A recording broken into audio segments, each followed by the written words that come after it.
May question si Ninong Mars about sa size ng or yung sa size ng Montero Gen 3 niya. Okay, so bali isa-isay na lang natin yung mga sizes ng bulb ni Gen 3 para lang din may reference yung mga ibang makakapanood ng video na to sa size ng Montero Gen 3. Okay, mag-start tayo sa signal light sa harap. Okay, sa signal light sa harap guys, this is yung 1156 150D amber ang kulay, okay? Ang ibig sabihin ng 150D is 150 degrees yung pinaka-lock niyan.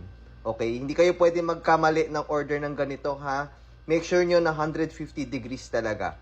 1156, 153. Idalagay ko rin dyan yung ibang code para just in case may makita kayo na code na ganyon. Same lang din po ng bulb na ganito, okay? Next, signal light naman sa likod is T20. Ayan, T20 ang size. This is T20 na amber. Okay, sa likod na signal light ng Montero Gen 3. Ganito po ang bulb, okay? Next. So, sa reverse light naman is T15. Okay? T15 ang size. Kaparehas to ng size ng T10. The difference between T10 and T15 is yung laki ng bulb and yung sa wattage. Doon sila nagkakatalo. Pero dito, sa socket, same lang sila. Ayan. Okay.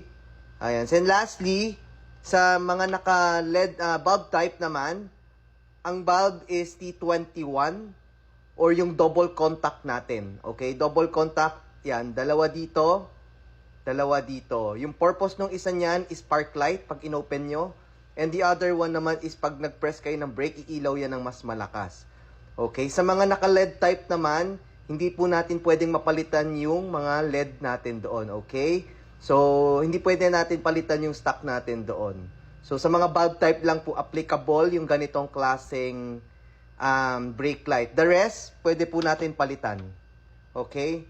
Kahit maka-LED type pa yan or bulb type, pwede po sa Gen 3, ha? Okay? Sir, sana nasagot ko yung tanong mo, ha? Thank you. Bye-bye.